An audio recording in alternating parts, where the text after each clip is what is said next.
नमस्कार दोस्तों, आपने कभी ऐसा देखा है कि एक ही मसले पर दो धड़े यानी पक्ष और विपक्ष दोनों का नींद उड़ जाए? दो दिनांक कल्पना कीजिए। एक 6 दिसंबर 1992 को जब श्री राम प्रभु के जन्म स्थान से बाबरी मस्जिद को जबरदस्ती हटाया गया था, उस वक्त बाबर के भक्तों का नींद ही उड़ गया था, यह सोचकर कि भाई ये मस्जिद को जबरदस्ती ढा दिया गया, अब क्या करें। बाबर के भक्त मतलब इतना सदमे में चले गए थे कि उनका नींद ही गायब हो गया था। बात तो सही है। तो प्रभु श्री राम के भक्तों का भी नींद उड़ गया था। ऐसा मत सोचिए कि मस्जिद हटाने के गम में मतलब नींद उड़ गया था, ऐसा कुछ भी नहीं हुआ था। मस्जिद हटाने के बाद प्रभु श्री राम के भक्त इतना खुश थे जिसकी वजह से उनको नींद ही नहीं आ रहा था। और दूसरा दिनांक कल्पना कीजिए, 22 जनवरी 2024 भारत के इतिहास में यह दिनांक सुनहरे अक्षरों में लिखा जाने वाला है, क्योंकि इसी दिन को राम मंदिर के प्राण प्रतिष्ठा होने वाला है। इस वजह से बाबर के भक्तों को फिर से नींद नहीं आने वाला है, और राम भक्त तो इतना खुश होंगे इस दिन, इतना खुश होंगे कि इस वजह से उनको नींद नहीं आएगा। ये बड़ी अच्छी बात कही आप। नींद से याद आया कि मोदी विरोध के जितने भी नेता हैं उनका नींद तो आज से ही गायब हो गया है। श्री राम मंदिर ट्रस्ट के सदस्यों ने प्रधानमंत्री नरेंद्र मोदी को निमंत्रण कार्ड सौंपा।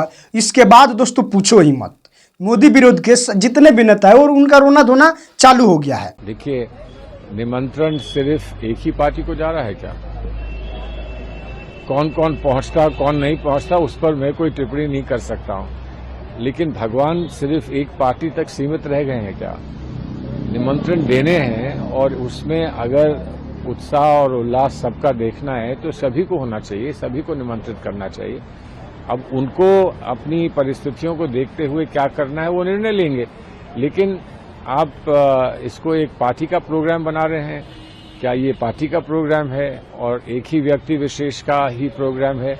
तो ये मेरी तो समझ में नहीं आता। भगवान तो सबके हैं ना।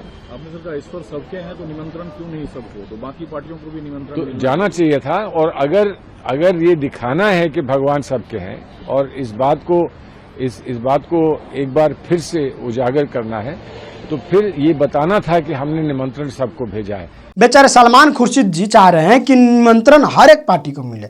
अरे भाई, ये कोई राजनीतिक कार्यक्रम थोड़ी है, ये एक राष्ट्रीय धार्मिक कार्यक्रम है, और धार्मिक कार्यक्रम में धार्मिक लोगों को ही बुलाया जाता है, सेकुलर लोगों को नहीं बुलाया जाता है। आखिर सेकुलर लोग जाकर करेंगे ही क्या? सलमान खुर्शीद जी के अंदर का जो दुख है, और ये बता रहे हैं कि भगवान सबके हैं, सबको बुलाना चाहिए।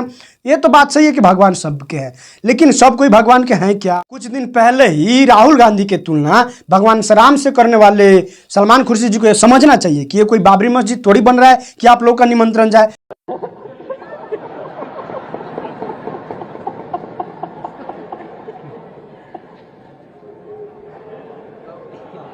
वैसे में यदि निमंत्रण जाता भी है तो मेरे ख्याल से कांग्रेस पार्टी को इसका बहिष्कार करना चाहिए, और ये बताना चाहिए कि भाई मेरा जो पहले का विचार है उसी पे हम लोग अड़े हुए हैं। पहले का इनका जो विचार है कि भगवान राम काल्पनिक थे, सुप्रीम कोर्ट में इन्होंने बताया था कि भगवान राम काल्पनिक थे और राम मंदिर न बन पाए, इसके लिए इन्होंने वकीलों की फौज ही खड़ी कर दी थी। इसी विचार पे इन लोगों का अड़े होना चाहिए। वैसे में चिंता ना करें खुर्शीद जी, जब बाबरी मस्जिद बनेगा तो आप लोग का निमंत्रण जरूर जाएगा।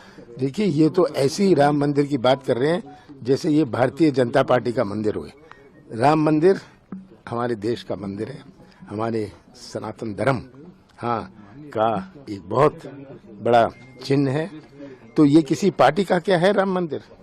सनातन का विरोध करने वाले लोग आज सनातन की बात कर रहे हैं, मतलब कितना अच्छा लग रहा है, कितना समय बदल गया है। वैसे में कमलनाथ जी कह रहे हैं कि ये कोई बीजेपी का मंदिर थोड़ी है। ये तो बात बिल्कुल सही है कि किसी पार्टी का मंदिर नहीं है, ये तो पूरे देश का मंदिर है। लेकिन बीजेपी से आप लोग क्यों पूछा करते थे कि मंदिर वहीं बनाएंगे लेकिन डेट नहीं बताएंगे? बात तो सही है।